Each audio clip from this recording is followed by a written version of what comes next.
O homem deve ser dirigido por uma mentalidade de reino, não por uma mentalidade igrejeira.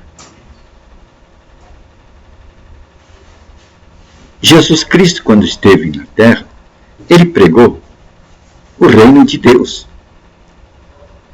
A pregação de Jesus Cristo consistia que é chegado o reino de Deus. Essa foi a pregação de Jesus Cristo.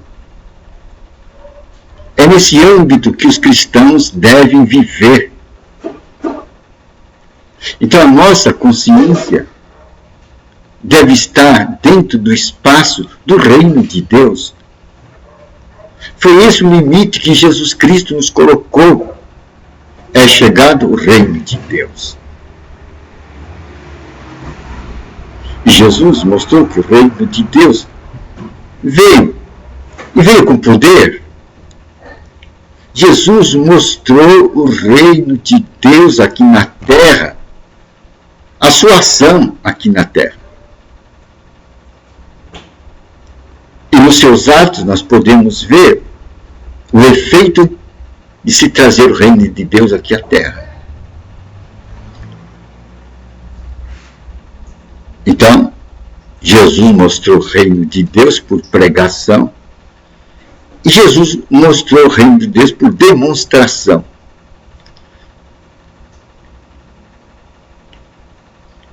Dois elementos para a colocação do estabelecimento do reino de Deus aqui na terra. Agora, já faz 2000 anos que ele colocou. E o reino de Deus ainda não se estendeu por todas as partes deste mundo.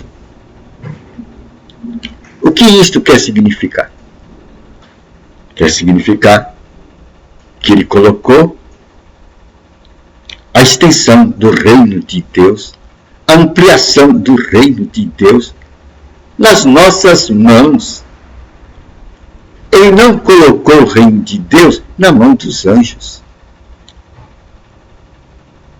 Essa pregação do reino de Deus foi colocada na mão de homens.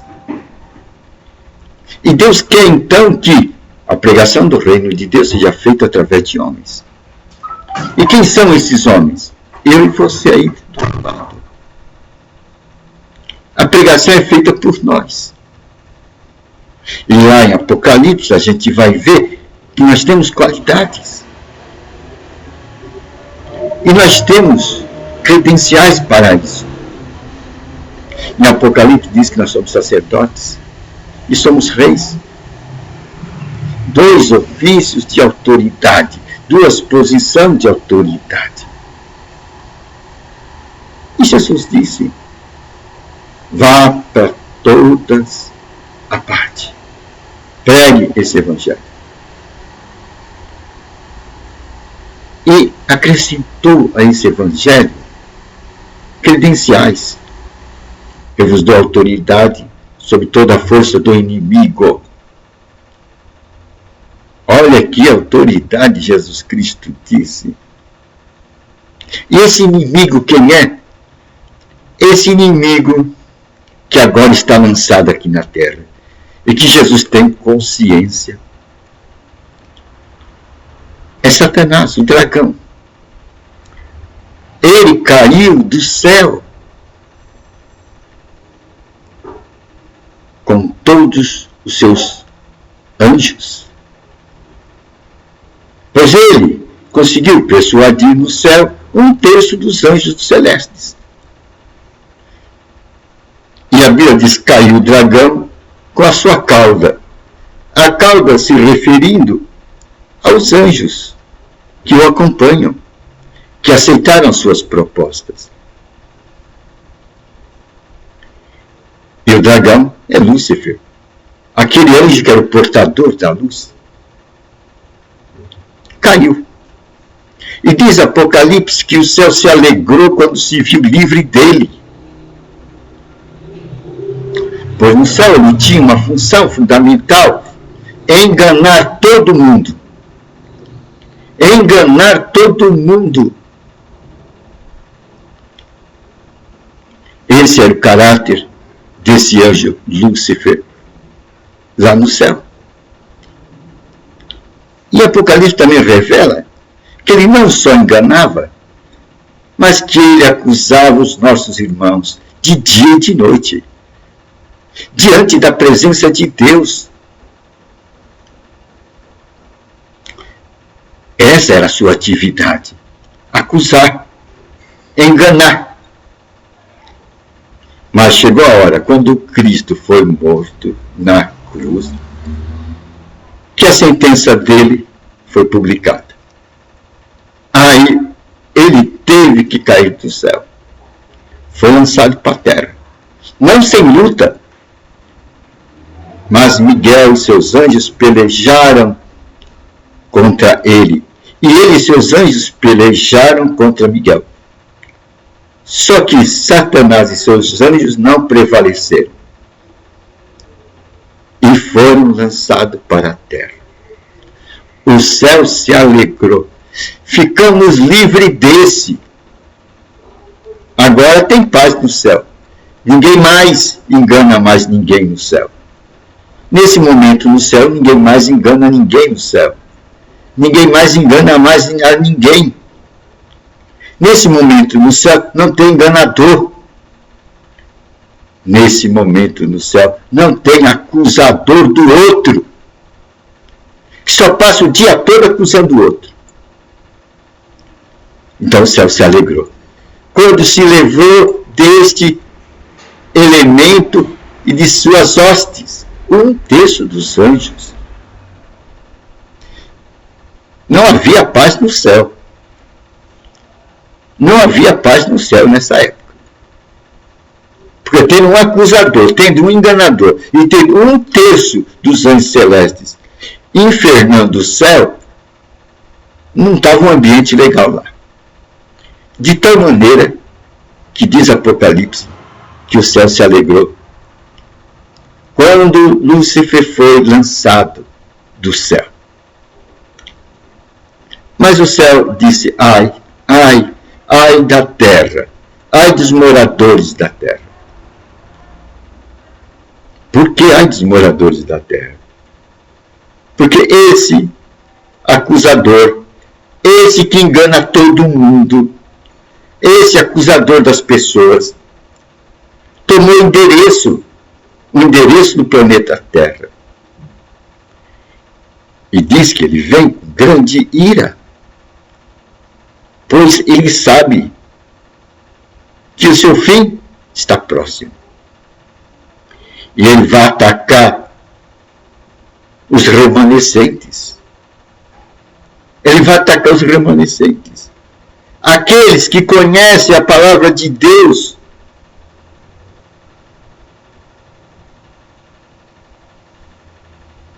Mas só que a Escritura diz que estes que conhecem a palavra de Deus têm autoridade. E vão vencê-lo pela força do testemunho. Quer dizer, pelas evidências das boas novas. Pelo levantamento da palavra de Jesus Cristo que ele deixou aqui na terra.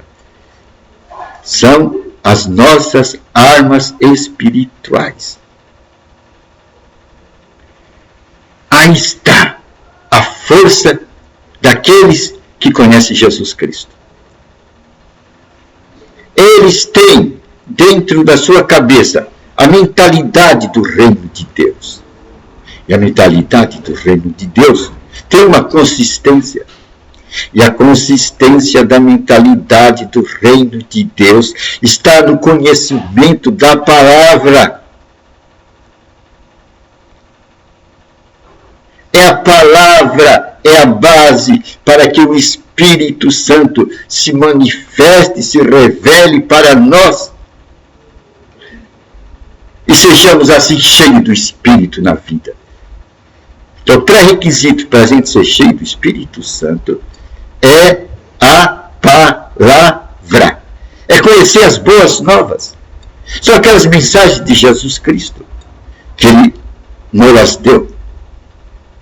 E ele falou: olha, essas palavras são poderosas. Com essa palavra eu fiz a obra do Pai aqui na terra. Não são minhas, são as palavras que eu recebi do meu Pai. Eu entrego para vocês. Gente, aí é que está a mentalidade do reino. Aí é que está a cultura do reino. A cultura do reino de Deus está em meditar nessas boas novas, que são as nossas armas espirituais, para vencer o dragão e suas hostes. E essa cultura de meditar sobre a palavra de Deus vai gerar uma mentalidade que eu já chamei a revelação. A revelação já é um produto da meditação da palavra. E essa revelação, quem nos dá é o Espírito Santo. E quanto mais cheios de revelação, mais cheios do Espírito Santo seremos. Então, qual a base para sermos cheios do Espírito Santo? É sermos cheios de revelação. E revelação são os sopros do Espírito Santo. Não é só ficar enchendo, não. Esse enchimento tem uma consistência. Esse é o sopro do Espírito Santo. Esse sopro foi que deu origem à vida do homem. E esse sopro é soprado sobre a palavra. As mesmas palavras que Jesus Cristo nos deu. E elas viram revelação em nossa mente. E como revelação, vira conhecimento. E como conhecimento, nós passamos desse conhecimento para o outro. E assim, o reino de Deus é estendido em suas estacas para todo este mundo. E esta competência de estender as estacas do reino de Deus, o conhecimento do reino de Deus a este mundo, Deus nos entregou. Cabe a nós. E a nossa cultura, qual deve ser a cultura do cidadão do reino de Deus? Meditar nas palavras dia e noite. E haverá bênção. Haverá bênção. E tudo mais te vai a ser acrescentado. Tudo mais. Você vai ter proteção dos lados materiais da vida. O diabo não vai tomar o que é seu. Porque você tem o fogo. O fogo. Aquele fogo que estava sobre a cabeça daqueles que estavam em Pentecostes, como língua de fogo, é essa palavra revelada. Agora você tem a palavra revelada. Agora você tem a mentalidade do reino de Deus. Agora você está cheio das armas espirituais. E contra essas armas espirituais o inimigo não pode. É fogo de Deus sobre ele. É assim que os conhecedores, os remanescentes, nós hoje venceremos o maligno e seus ataques com o conhecimento da palavra de Deus. Então, todo povo tem uma cultura. Nós, do reino de Deus, temos a nossa cultura. E a nossa cultura se faz na meditação das Escrituras Sagradas. Novo e Velho Testamento. As duas asas em Apocalipse que é dado para nós voarmos sobre os ataques do inimigo. E sairmos dos seus ataques. Pois eles são anjos. Mas nós temos as asas que nos foi dada para voarmos sobre eles. Para encontrarmos nosso lugar sabá, nosso lugar de repouso, de descanso.